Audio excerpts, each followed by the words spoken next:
Hello everyone, welcome back to my channel Karnataka Paramedical Hub. Last ವಿಡಿಯೋದಲ್ಲಿ ನಾವು introduction about the systemic bacteriology ಬಗ್ಗೆ introduction ಕೊಟ್ಟಿದ್ದೆಲ್ಲ ಓದಿದ್ವಿ. So ಇವತ್ತೇನು ಮಾಡೋಣಪ್ಪ ಅಂತಂದರೆ first gram positive ಕಾಕಿನ first ಯಾವುದಿದೆ organism ಸ್ಟೆಫೈಲೋಕಾಕ ಇದೆ, ಅದ್ರ ಬಗ್ಗೆ ಸ್ಟಡಿ ಮಾಡೋಣ. ಸೊ ಗ್ರಾಮ್ ಪಾಸಿಟಿವ್ ಕಾಕಯಲ್ಲಿ ಫಸ್ಟ್ ಯಾವ ಆರ್ಗ್ಯಾನಿಸಮ್ ಇದೆ ಆಸ್ ಪರ್ ದ ಸಿಲೆಬಸ್, ಯಾವ ಆರ್ಗ್ಯಾನಿಸಮ್ ಇದೆಯಪ್ಪ ಸಿಸ್ಟಮಿಕ್ ಬ್ಯಾಕ್ಟೀರಿಯಾಲಜಿಯಲ್ಲಿ ಗ್ರಾಮ್ ಪಾಸಿಟಿವ್ ಕಾಕ ಸ್ಟೆಫೈಲೋಕಾಕ ಇದೆ ಅಲ್ವಾ. ಈ ಸ್ಟೆಫೈಲೋಕಾಕ ಆರ್ಗ್ಯಾನಿಸಮ್ ಬಗ್ಗೆ ಇವತ್ತು ಓದೋಣ. ಸೊ ಸ್ಟೆಫೈಲೋಕಾಕೈ ಏನಪ್ಪ ಸ್ಟೆಫೈಲೋಸ್ ಅಂತಂದರೆ ಏನು? ಸ್ಟೆಫೈಲೋಕಾಕ ಅಲ್ವಾ. ಏನಿದು ಸ್ಟೆಫೈಲ್ ಅಂತ ಅಂದ್ರೇನು? Staphyle what is meant by staphyle? Staphyle ಅಂತಂದ್ರೆ ಯಾವತ್ತು ನೆನ್ಪಿಟ್ಕೊಳ್ಳಿ, it is a bunch of grapes ಅಂತ ಅರ್ಥ. ಏನು ಸ್ಟೆಫೈಲ್ ಅಂತ ಅಂದ್ರೇನು? That refers to the bunch of grapes. ಏನು ಸ್ಟೆಫೈಲ್ ಅಂತ ಅಂದ್ರೇನು? That is a bunch of grapes. ನೋಡಿದ್ರೆ ಬಂಚ್ ಆಫ್ ಗ್ರೇಪ್ಸ್ ಹೇಗಿರುತ್ತೆ? ಸೊ ಈ ಆರ್ಗ್ಯಾನಿಸಮ್ನ ಅಂಡರ್ ಮೈಕ್ರೋಸ್ಕೋಪಲ್ಲಿ ನೋಡಿದಾಗ ಹೀಗೆ ಕಾಣಿಸುತ್ತೆ. ಹೇಗೆ? ಬಂಚ್ ಆಫ್ ಗ್ರೇಪ್ಸ್ ರೀತಿ ಕಾಣಿಸುತ್ತೆ. ಕಾಕಿ ಅಂತಂದ್ರೆ ಗೊತ್ತಿದೆ ಅಲ್ವಾ, round or oval shaped bacteria ಅಲ್ವಾ. ಸೊ ಸ್ಟೆಫೈಲ್ ಅಂತಂದ್ರೆ ಏನು? ದಟ್ ಈಸ್ ಎ ಸ್ಟೆಫೈಲ್ ಅಂತಂದ್ರೇನಪ್ಪ? That is a bunch of grapes. Cocci ಅಂತ ಅಂದ್ರೇನು? ರೌಂಡ್ ಅಥವಾ ಓವಲ್ ಶೇಪ್ಡ್ ಬ್ಯಾಕ್ಟೀರಿಯಾ ಅಂತ. ಸೊ ಈ ಸ್ಟೆಫೈಲೋಕಾಕಯಲ್ಲಿ 3 ಮೇನ್ ಸ್ಪೀಶೀಸ್ ಇದಾವೆ. ಯಾವುದ್ಯಾವುದು? ಸ್ಟೆಫೈಲೋಕಸ್ ಆರಿಯಸ್, ಸ್ಟೆಫೈಲೋಕಾಕಸ್ ಎಪಿಡರ್ಮಿಸ್, ಸ್ಟೆಫೈಲೋಕಾಕಸ್ ಸ್ಯಾಪ್ರೋಫೈಟಿಕಸ್. ಸೊ ನಿಮಗೆ ಎಕ್ಸಾಮಲ್ಲಿ ಮೋಸ್ಟ್ ಇಂಪಾರ್ಟೆಂಟ್ ನಿಮ್ಮ ಸಿಲೆಬಸ್ಸಲ್ಲಿ ಇರುವಂಥದ್ದು ಯಾವುದಪ್ಪ ಅಂತಂದರೆ ಸ್ಟೆಫೈಲೋಕಾಕಸ್ ಆರಿಯಸ್. ಯಾವ ಆರ್ಗ್ಯಾನಿಸಮ್ ಇದೆ, ಯಾವ ಸ್ಪೀಶೀಸ್ ಇದೆ? ಸ್ಟೆಫೈಲೋಕಸ್ ಆರಿಯಸ್ ಇದೆ. ಇದ್ರ ಬಗ್ಗೆ ಇವತ್ತು ನಾವು ಓದೋಣ. ಸೊ ಹೇಗಿರುತ್ತಪ್ಪ, ವಾಟ್ ಈಸ್ ದ ಅರೇಂಜ್ಮೆಂಟ್ ಹೇಗಿರುತ್ತೆ ಅಂತಂದರೆ ಗ್ರೇಪ್ ಲೈಕ್ ಕ್ಲಸ್ಟರ್ಸ್. ಸೊ ಇದು ಮೈಕ್ರೋಸ್ಕೋಪಿಕ್ ಫೀಲ್ಡ್ ಅಂತಂದರೆ ಹೇಗಿರುತ್ತೆ? ಗ್ರೇಪ್ ಲೈಕ್ ಕ್ಲಸ್ಟರ್ಸಲ್ಲಿ ಫಾರ್ಮೇಷನ್ ಆಗಿರುತ್ತೆ. ಕಾಕ ಇದೆ ತಾನೆ, ರೌಂಡ್ ಆರ್ ಓವಲ್ ಶೇಪಲ್ಲಿದೆ. ಸೊ ಗ್ರೇಪ್ ಲೈಕ್ ಕ್ಲಸ್ಟರ್ಸ್ ಒಂದು ಬಂಚ್ ಆಫ್ ಗ್ರೇಪ್ಸ್ ರೀತಿ ಕಾಣಿಸುತ್ತೆ ಅಂಡರ್ ಮೈಕ್ರೋಸ್ಕೋಪಲ್ಲಿ ನೋಡಿದಾಗ. ಸೊ ಹಾಗಾದರೆ ವಾಟ್ ಈಸ್ ದ ಮಾರ್ಫಾಲಜಿ ಏನಪ್ಪ ಅಂತಂದರೆ ಹೇಗಿದೆ? As it name indicates cocci ovoid or spherical shaped bacteria ಅಲ್ವಾ. ಸೊ ಸ್ಟೆಫೈಲೋಕಸ್ ಆರಿಯಸ್ ಹೇಗಿದೆಯಪ್ಪ? ಮಾರ್ಫಾಲಜಿ ಏನು? It is ovoid or spherical shaped bacteria. ಇದು ನಾನ್ ಮೊಟೈಲ್ ಆಗಿರುತ್ತೆ. It doesn't show the any kind of motility. It is non-motile and it is rarely capsulated. What is the function of a capsule? ಏನಪ್ಪ ಕ್ಯಾಪ್ಸುಲೇಟೆಡ್ ಅಂತ ಅಂದ್ರೆ ಏನು? Functions of capsule ಏನು? That is the antiphagocytic property. So ಇದೇನು ಮಾಡುತ್ತಪ್ಪ ಅಂತಂದ್ರೆ that prevents the ಬ್ಯಾಕ್ಟೀರಿಯಾನ ಏನು ಮಾಡುತ್ತೆ? ಪ್ರೊಟೆಕ್ಟ್ ಮಾಡುತ್ತೆ. ಯಾವುದರಿಂದ? ಫ್ಯಾಗೋಸೈಟಿಕ್ ಪ್ರೊಸೆಸ್ಸಿಂದ ಏನು ಮಾಡುತ್ತೆ? ಬ್ಯಾಕ್ಟೀರಿಯಾನ ಪ್ರೊಟೆಕ್ಟ್ ಮಾಡುತ್ತೆ. ಯಾವುದು? ಕ್ಯಾಪ್ಸುಲ್. ಸೊ ಕ್ಯಾಪ್ಸುಲ್ ಇರುವಂತಹ ಬ್ಯಾಕ್ಟೀರಿಯಾ ಯಾವ ಬ್ಯಾಕ್ಟೀರಿಯಾ? ಅದು ಕ್ಯಾಪ್ಸುಲೇಟೆಡ್ ಬ್ಯಾಕ್ಟೀರಿಯಾಸ್ ಕೂಡ ಇದೆ ಅಲ್ವಾ. ಸೊ ನೆಕ್ಸ್ಟ್ ಓದ್ತಾ ಹೋಗೋಣ ನಾವು. ಸೊ ಕ್ಯಾಪ್ಸುಲೇಟೆಡ್ ಅಂತ ಅಂದ್ರೆ ಏನಾಗುತ್ತೆ? ಈ ಕ್ಯಾಪ್ಸುಲ್ ಏನು ಮಾಡುತ್ತಪ್ಪ ಅಂತಂದ್ರೆ ಬ್ಯಾಕ್ಟೀರಿಯಾನ ಪ್ರೊಟೆಕ್ಟ್ ಮಾಡುತ್ತೆ. ಯಾವುದರಿಂದ? ಫ್ಯಾಗೋಸೈಟೋಸಿಸ್ ಇಂದ ಏನು ಮಾಡುತ್ತೆ? ಕ್ಯಾಪ್ಸುಲ್ ಪ್ರೊಟೆಕ್ಟ್ ಮಾಡುತ್ತೆ. ಸೊ ಗೊತ್ತಿರುವ ಹಾಗೆ ಇದು ಯಾವುದಿದು? Gram negative, gram positive is a gram positive cocci ಅಲ್ವಾ. ಸೊ ಗ್ರಾಮ್ ಪಾಸಿಟಿವ್ ಕಾಕೈ ಅಂತ ಅಂದರೆ ಅಂಡರ್ ಮೈಕ್ರೋಸ್ಕೋಪಲ್ಲಿ ನೋಡಿದಾಗ ಯಾವ ಕಲರಲ್ಲಿ ಕಾಣಿಸುತ್ತೆ? So that is the crystal violet ಸ್ಟೇನನ್ನು ತಗೊಂಡಿರುತ್ತಲ್ವಾ. ಸೊ ವಾಲೆಟ್ ಆರ್ ಪರ್ಪಲ್ ಕಲರ್ಡಲ್ಲಿ ಅಪಿಯರ್ ಆಗುತ್ತೆ ಅಲ್ವಾ. ಅಂಡರ್ ಮೈಕ್ರೋಸ್ಕೋಪಲ್ಲಿ ನೋಡಿದಾಗ ಏನಾಗುತ್ತಪ್ಪ ಅಂತಂದ್ರೆ ಯಾವ ರೀತಿ ಕಾಣಿಸುತ್ತೆ? ವಾಲೆಟ್ ಆರ್ ಪರ್ಪಲ್ ಕಲರ್ಡಲ್ಲಿ ಅಪಿಯರ್ ಆಗಿರುತ್ತೆ.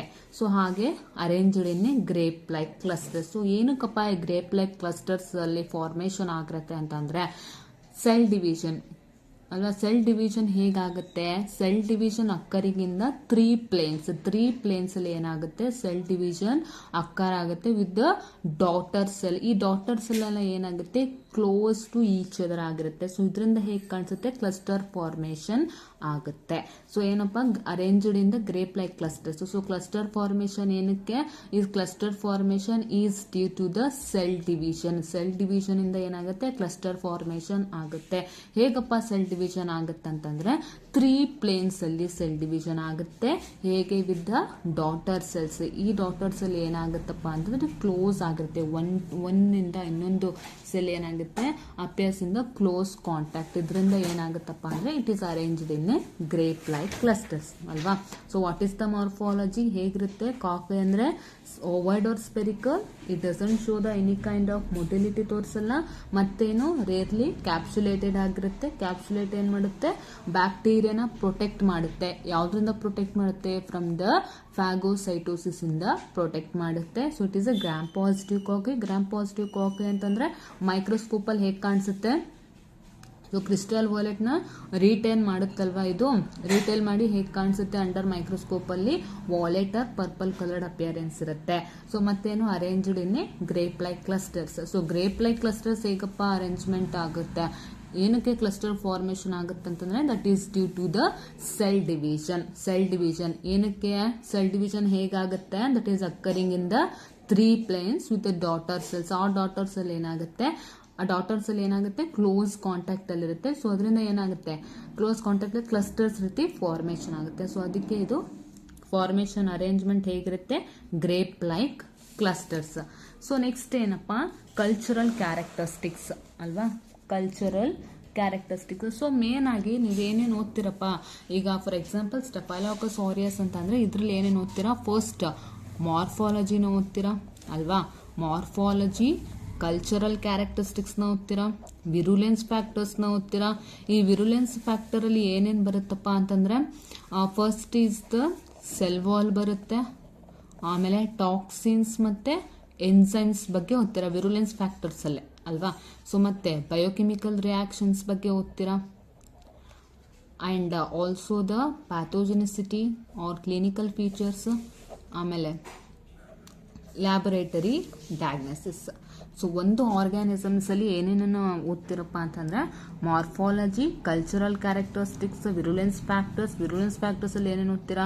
ಸೆಲ್ ವಾಲ್ ಇರ್ಬೋದು, toxins, enzymes and also the biochemical reactions ಬಗ್ಗೆ ಓದ್ತೀರಾ, pathogenicity, clinical features and last ಏನಪ್ಪ? ಲ್ಯಾಬ್ ಡಯಾಗ್ನೋಸಿಸ್ ಅಂಡ್ ವಿತ್ ಅದರಲ್ಲಿ ಅಗೇನ್ ಟ್ರೀಟ್ಮೆಂಟ್. ಸೊ ಇದನ್ನೆಲ್ಲ ಒಂದು ಆರ್ಗ್ಯಾನಿಸಮ್ಸ್ ಅಲ್ಲಿ ಓದ್ತೀರಾ ಅಲ್ವಾ. ಸೊ ಮೋಸ್ಟ್ ಈಸಿಯೆಸ್ಟ್ ಆಗಿದೆ. ಈಸಿಯಾಗಿ ಫ್ರೀಯಾಗಿ ಪಾಠನ ಕೇಳಿ, ಈಸಿಯಾಗಿ ಅರ್ಥ ಆಗುತ್ತೆ ಅಲ್ವಾ. ಸೊ ಮಾರ್ಫಾಲಜಿ ಅರ್ಥ ಆಯ್ತಲ್ವಾ. ಸೊ ನೆಕ್ಸ್ಟ್ ಏನು? Cultural characteristics. So what is the cultural characteristics ಏನಪ್ಪಾ ಅಂತಂದ್ರೆ ಈ ಸ್ಟೆಫೈಲೋಕಸ್ ಆರಿಯಸ್ ಏನು ಏರೋಬಿಕ್. ಏರೋಬಿಕ್ ಅಂತಂದ್ರೆ ಏನು? Only in the presence of oxygen ಅಲ್ಲಿ ಏನಾಗುತ್ತೆ? ಗ್ರೋತ್ ಆಗುತ್ತೆ. ಮತ್ತೇನು? It grows rapidly on the simple media. Ordinary ಮೀಡಿಯಾದಲ್ಲೂ ಕೂಡ ಏನಾಗುತ್ತೆ? ಈಸಿಯಾಗಿ ಗ್ರೋ ಆಗುತ್ತೆ. ಸೊ ಟೆಂಪರೇಚರ್ ಮತ್ತೆ pH ಬೇಕು ತಾನೆ. ಸೊ ಟೆಂಪರೇಚರ್ ಎಷ್ಟಪ್ಪ? That is about the 37 degree Celsius temperature and pH is about 7.4. So Staphylococcus aureus is aerobic that grows rapidly on the simple media or the ordinary media at the optimum temperature ಎಷ್ಟಪ್ಪ ಅಂತಂದ್ರೆ that is about 37 degree Celsius and pH 7.4. So ಇದ್ರಲ್ಲಿ ಕೂಡ ಏನಾಗುತ್ತಪ್ಪ? Ordinary ಮೀಡಿಯಾದಲ್ಲೂ ಇದು rapidly grow ಆಗುತ್ತೆ and also the selective ಮೀಡಿಯಾದಲ್ಲೂ ಕೂಡ ಏನಾಗುತ್ತೆ? ಗ್ರೋತ್ ಆಗುತ್ತೆ. ಸೊ ಆರ್ಡಿನರಿ ಮೀಡಿಯಾ ಯಾವ್ದಿದಪ್ಪ ಅಂತಂದ್ರೆ like nutrient broth, nutrient agar, blood agar ಮತ್ತೆ ಮೆಕಾನ್ಕಿ ಮೀಡಿಯಂ. ಇದೆಲ್ಲ ಏನು? ಸಿಂಪಲ್ ಮೀಡಿಯಾ ಅಲ್ವಾ, ಆರ್ಡಿನರಿ ಮೀಡಿಯಾಸ್ ಅಲ್ವಾ. ಸೊ ಇದ್ರಲ್ಲೆಲ್ಲ ಏನಾಗುತ್ತಪ್ಪ? ಈಸಿಯಾಗಿ ಗ್ರೋ ಆಗುತ್ತೆ staphylococcus aureus. So in the case of nutrient ಬ್ರಾತ್ ಅಲ್ಲಿ ಹೇಗಪ್ಪ ಗ್ರೋತ್ ಹೇಗಾಗುತ್ತೆ? ನಾವು ಹೇಗೆ ಐಡೆಂಟಿಫೈ ಮಾಡಬಹುದು ಇದು ಸ್ಟಾಫ್ ಆರಿಯಸ್ ಅಂತಂದ್ರೆ? ಸೊ ನ್ಯೂಟ್ರಿಯೆಂಟ್ ಬ್ರಾತ್ ಅಲ್ಲಿ ಏನಾಗುತ್ತೆ? ಯೂನಿಫಾರ್ಮ್ ಟರ್ಬಿಡಿಟಿ ಫಾರ್ಮೇಶನ್ ಆಗುತ್ತೆ. ಯೂನಿಫಾರ್ಮ್ ಟರ್ಬಿಡಿಟಿ ಅಂತಂದ್ರೆ ಕ್ಲೌಡಿನೆಸ್ ಫಾರ್ಮೇಶನ್ ಆಗುತ್ತೆ. ಇನ್ ದ ನ್ಯೂಟ್ರಿಯೆಂಟ್ ಬ್ರಾತ್ ಅಲ್ಲಿ ಸ್ಟಾಫ್ ಆರಿಯಸ್ ನ ಹೇಗೆ ಐಡೆಂಟಿಫೈ ಮಾಡಬಹುದಪ್ಪ ಅಂತಂದ್ರೆ it produces the uniform turbidity. ಆದ್ರೆ ಇದ್ರಲ್ಲಿ ಏನು? ಯಾವುದೇ ಪಿಗ್ಮೆಂಟ್ ಪ್ರೊಡ್ಯೂಸ್ ಆಗೋದಿಲ್ಲ ಅಲ್ವಾ. ನ್ಯೂಟ್ರಿಯೆಂಟ್ ಬ್ರಾತ್ ಅಲ್ಲಿ ಹೇಗೆ ಕಾಣಿಸುತ್ತೆ? It produces uniform turbidity. ಅದು ಕ್ಲೌಡಿನೆಸ್, ಕ್ಲೌಡ್ಸ್ ನೋಡಿದ್ರೆ ಹೇಗಿರುತ್ತೆ? ಕ್ಲೌಡಿನೆಸ್. ಸೊ ಹಾಗೆ ಕಾಣಿಸುತ್ತೆ. ಸೊ ಇದ್ರಲ್ಲಿ ಏನಪ್ಪಾ? ಯಾವುದೇ ಪಿಗ್ಮೆಂಟ್ ಪ್ರೊಡ್ಯೂಸ್ ಆಗೋದಿಲ್ಲ. ಹಾಗೆ ನ್ಯೂಟ್ರಿಯೆಂಟ್ ಅಗಾರ್. ಸೊ ನ್ಯೂಟ್ರಿಯೆಂಟ್ ಅಗಾರಲ್ಲಿ ಏನಾಗುತ್ತಪ್ಪ ಅಂತಂದ್ರೆ 24 ಅವರ್ ಇನ್ಕ್ಯುಬೇಷನ್ ಆದ್ಮೇಲೆ ಕಾಲನಿ ಹೇಗಿರುತ್ತೆ? ಪಿಗ್ಮೆಂಟೆಡ್ ಆಗಿರುತ್ತೆ. ಕಂಪೇರ್ ಮಾಡಿ ಓದಿ. So nutrient broth, nutrient agar compare ಮಾಡಿ. ನ್ಯೂಟ್ರಿಯೆಂಟ್ ಬ್ರಾತ್ ಅಲ್ಲಿ ಏನಪ್ಪಾ? ಯೂನಿಫಾರ್ಮ್ ಟರ್ಬಿಡಿಟಿ ಇದೆ, ಪಿಗ್ಮೆಂಟ್ ಇರೋದಿಲ್ಲ. ಆದ್ರೆ ನ್ಯೂಟ್ರಿಯೆಂಟ್ ಅಗಾರಲ್ಲಿ ಏನಾಗುತ್ತೆ? ಕಾಲನಿ ಪಿಗ್ಮೆಂಟೆಡ್ ಆಗಿರುತ್ತೆ. ಯಾವ ಕಲರ್ಡಪ್ಪ ಅಂದ್ರೆ ದಟ್ ಈಸ್ ಗೋಲ್ಡನ್ ಯೆಲ್ಲೋ. ಅಲ್ವಾ, golden yellow pigment. So with the 2 to 4 millimetre in the diameter, circular ಕಾಣಿಸುತ್ತೆ, convex, smooth, shiny and opaque ಅಂತಂದ್ರೆ ದಟ್ ಈಸ್ ಟ್ರಾನ್ಸ್ಪರೆಂಟ್ ಅಲ್ವಾ. ಸೊ ಇಂದ ನ್ಯೂಟ್ರಿಯೆಂಟ್ ಅಗಾರಲ್ಲಿ ಹೇಗಪ್ಪ ಸ್ಟಾಫ್ ಆರಿಯಸ್ನ ಐಡೆಂಟಿಫೈ ಮಾಡ್ಬೋದು ಅಂತಂದ್ರೆ, ಆಫ್ಟರ್ ದಿ 24 hours ಇನ್ಕ್ಯುಬೇಷನ್ ಆದಮೇಲೆ ಕಾಲನೀಸ್ ಹೇಗಿರುತ್ತೆ, ಪಿಗ್ಮೆಂಟೆಡ್ ಆಗಿರುತ್ತೆ, ಪಿಗ್ಮೆಂಟ್ ಕಲರ್ಡ್ ಅಲ್ವಾ. ಸೊ ಯಾವ colour pigment, that is golden yellow coloured pigment. Colonies ಹೇಗಿರುತ್ತೆ, ಸರ್ಕ್ಯುಲರ್ ಇರುತ್ತೆ, ಕಾನ್ವೆಕ್ಸ್ ಇರುತ್ತೆ, ಸ್ಮೂತ್, ಶೈನಿ ಮತ್ತೆ ಒಪೇಕ್ ಆಗಿರುತ್ತೆ. So next blood agar. So blood ಅಗಾರಲ್ಲಿ ಏನೇನು ನೋಡ್ತೀವಿ, ಫಸ್ಟ್ ಹಿಮೋಲೈಸಿಸ್ನ ನೋಡ್ತೀವಲ್ವಾ. ಸೊ ಯಾವ ಟೈಪ್ ಆಫ್ ಹಿಮೋಲೈಸಿಸ್ ಇದೆ, alpha, beta and gamma haemolysis ಇದೆ. ಆದರೆ ಈ ಸ್ಟೆಫೈಲೋಕಸ್ ಆರಿಯಸ್ನ ಬ್ಲಡ್ ಅಗಾರಲ್ಲಿ ಹೇಗಪ್ಪ ಐಡೆಂಟಿಫೈ ಮಾಡ್ತೀರಾ, it shows the beta haemolysis. ಏನಾಗುತ್ತೆ, ಕ್ಲಿಯರ್ ಝೋನ್ ಫಾರ್ಮೇಷನ್ ಆಗುತ್ತೆ. ಸೊ ಬ್ಲಡ್ ಅಗಾರಲ್ಲಿ ಏನಾಗುತ್ತೆ, a wide zone of beta haemolysis produce ಆಗುತ್ತೆ. So next MacConkey medium. MacConkey medium ಅಲ್ಲಿ ಹೇಗಪ್ಪ ಐಡೆಂಟಿಫೈ ಮಾಡಬಹುದು ಸ್ಟಾಫ್ ಆರಿಯಸ್ನ ಅಂತಂದ್ರೆ, ಸೊ ಮೆಕಾನ್ಕಿ ಅಗಾರಲ್ಲಿ ಏನಪ್ಪಾ ಅಂತಂದ್ರೆ, ಒಂದು ಜನರಲ್ ಆಗಿ ಹೇಳ್ತಿರೋದು, ಒಂದು ಕಲರ್ಡ್ ಕಾಲೋನೀಸ್ ಐಡೆಂಟಿಫೈ ಮಾಡ್ಬೋದು, ಇನ್ನೊಂದು ಯಾವುದು colourless colonies. So coloured colonies ಅಂತ ಅಂದ್ರೆ ಏನಕ್ಕೆ ಕಲರ್ಡ್ ಕಾಲೋನೀಸ್ ಅಪಿಯರ್ ಆಗುತ್ತಪ್ಪ ಅಂತಂದ್ರೆ, due to the lactose fermenters. So ಇಲ್ಲೇನು ಅದೇ ಪಿಂಕ್ ಕಲರ್ಲೆಸ್ ಕಾಲೋನೀಸ್ ಬಂದರೆ ಏನಂತ ಹೇಳ್ಬೋದು, ನಾನ್ ಲ್ಯಾಕ್ಟೋಸ್ ಫರ್ಮೆಂಟರ್ಸ್ ಅಂತ ಹೇಳ್ಬೋದು ಅಲ್ವಾ. ಸೊ ಸ್ಟಾಫ್ ಆರಿಯಸ್ ಅಲ್ಲಿ ಏನಾಗುತ್ತೆ, ಮೆಕಾನ್ಕಿ ಮೀಡಿಯಂ ಅಲ್ಲಿ ಹೇಗೆ ಗ್ರೋ ಆಗುತ್ತೆ ಸ್ಟಾಫ್ ಆರಿಯಸ್, ಸ್ಮಾಲ್ ಆಗಿರುತ್ತೆ ಮತ್ತೆ ಕಲರ್ಡ್ ಕಾಲೋನೀಸ್. ಯಾವ ಕಲರ್ ಅಲ್ಲಿ ಅಪ್ಪ ಅಂತಂದ್ರೆ that is pink coloured colonies. So MacConkey ಅಗಾರಲ್ಲಿ ಹೇಗಪ್ಪ ಕಾಲೋನೀಸ್ ಹೇಗಿರುತ್ತೆ, ಹೇಗೆ ಐಡೆಂಟಿಫೈ ಮಾಡ್ಬೋದು, colonies are the small and pink in colour. Small ಮತ್ತೆ ಪಿಂಕ್ ಕಲರ್ ಅಲ್ಲಿ ಅಪಿಯರ್ ಆಗುತ್ತೆ. ಏನಕ್ಕೆ ಪಿಂಕ್ ಕಲರ್ ಅಲ್ಲಿ ಅಪಿಯರ್ ಆಗುತ್ತೆ, due to the lactose fermentation ಅಲ್ವಾ. ಅರ್ಥ ಆಗ್ತದಲ್ವಾ. ಸೊ ಏನೋ ವೇರಿಯಸ್ ಕಲ್ಚರ್ ಮೀಡಿಯಾ ಅದದು, first nutrient broth, nutrient agar, blood agar ಮತ್ತೆ ಮೆಕಾನ್ಕಿ ಮೀಡಿಯಂ. ನ್ಯೂಟ್ರಿಯೆಂಟ್ ಬ್ರೋತ್ ಅಲ್ಲಿ ಏನಾಗುತ್ತೆ, ಯೂನಿಫಾರ್ಮ್ ಟರ್ಬಿಡಿಟಿನ ತೋರಿಸುತ್ತೆ, ಪಿಗ್ಮೆಂಟ್ ಅನ್ನ ಪ್ರೊಡ್ಯೂಸ್ ಮಾಡೋದಿಲ್ಲ. ಕಂಪೇರ್ ಮಾಡಿ ಓದಿ ನ್ಯೂಟ್ರಿಯೆಂಟ್ ಬ್ರೋತ್ ಮತ್ತೆ nutrient agar. So nutrient agar ಅಲ್ಲಿ ಏನಾಗುತ್ತೆ, ಕಾಲೋನಿ ಪಿಗ್ಮೆಂಟೆಡ್ ಆಗಿರುತ್ತೆ, which colour, that is golden yellow. Colonies ಮತ್ತೆ ಹೇಗಿರುತ್ತೆ, ಸರ್ಕ್ಯುಲರ್ ಆಗಿರುತ್ತೆ, ಕಾನ್ವೆಕ್ಸ್, ಸ್ಮೂತ್, ಶೈನಿ ಮತ್ತೆ ಒಪೇಕ್ ಆಗಿರುತ್ತೆ. ಸೊ ಬ್ಲಡ್ ಅಗಾರಲ್ಲಿ ಮೇನ್ ಆಗಿ ಏನು ನೋಡ್ತೀವಿ, ಹಿಮೋಲೈಸಿಸ್ ನ ನೋಡ್ತೀವಿ. ವಿಚ್ ಕೈಂಡ್ ಆಫ್ ಹಿಮೋಲೈಸಿಸ್ ತೋರಿಸುತ್ತಪ್ಪ ಸ್ಟಾಫ್ ಆರಿಯಸ್ ಅಂತಂದ್ರೆ, that is the beta haemolysis. MacConkey medium ಅಲ್ಲಿ ಏನು coloured or colourless colonies. So staph aureus ಹೇಗೆ ಕಾಣಿಸುತ್ತೆ, ದಟ್ ಈಸ್ ಕಲರ್ಡ್ ಕಾಲೋನೀಸ್. ಯಾವ colour colonies, pink coloured colonies. ಏನಕ್ಕಪ್ಪ ಅಂತಂದ್ರೆ due to the lactose fermentation ಅಲ್ವಾ. ಸೊ ನೆಕ್ಸ್ಟ್ ಸೆಲೆಕ್ಟಿವ್ ಮೀಡಿಯಾ ಯಾವುದಾದಪ್ಪ ಅಂತ ನೋಡೋಣ. ಸೊ ಇದೆಲ್ಲ ಯಾವುದು ಆರ್ಡಿನರಿ ಮೀಡಿಯಾ ಅಲ್ವಾ. So next is the selective media for the staph aureus. ಯಾವುದಾದಪ್ಪ selective media. So selective media ಯಾವುದದು, first one is the salt milk agar ಅಥವಾ mannitol salt agar. Most common ಆಗಿ ಯೂಸ್ ಮಾಡುವಂಥದ್ದು ಯಾವುದು, mannitol salt agar. Mannitol salt agar. So it is one of the ಏನು selective media ಮತ್ತೆ indicator media ಆಗುತ್ತೆ. So ಈ staff aureus ಏನು ಮಾಡುತ್ತಪ್ಪ, ಮ್ಯಾನಿಟಾಲ್ salt ಅಗಾರಲ್ಲಿ ಇದನ್ನ ಇನಾಕ್ಯುಲೇಟ್ ಮಾಡಿದಾಗ ಏನಾಗುತ್ತೆ, ಮ್ಯಾನಿಟಾಲ್ ಫರ್ಮೆಂಟಿಂಗ್ ಸ್ಟೆಫಾಲೋಕಸ್ ಕಾಲೋನೀಸ್. ಸೊ ಏನು ಮಾಡುತ್ತೆ, ಸ್ಟೆಫಾಲೋಕಸ್ ಆರಿಯಸ್ ಏನು ಮಾಡುತ್ತೆ, ಮ್ಯಾನಿಟಾಲ್ನ ಫರ್ಮೆಂಟ್ ಮಾಡುತ್ತೆ. ಸೊ ಹೇಗಪ್ಪ ಕಾಲೋನೀಸ್ ಹೇಗೆ ಕಾಣಿಸುತ್ತೆ ಅಂತಂದ್ರೆ, that colonies are surrounded by the yellow zone. ಹೇಗಿರುತ್ತೆ, colonies are surrounded by the yellow zone. Most of selective media ಒಂದನ್ನು ನೆನ್ಪಿಟ್ಕೊಳ್ಳಿ, ಯಾವುದು, ಮ್ಯಾನಿಟಾಲ್ ಸಾಲ್ಟ್ ಅಗಾರ್. ಅರ್ಥ ಆಗ್ತದಲ್ಲ, mannitol salt agar is the selective media for the ಯಾವುದಕ್ಕೆ, staph ಆರಿಯಸ್ಸಿಗೆ mannitol salt agar is the selective media.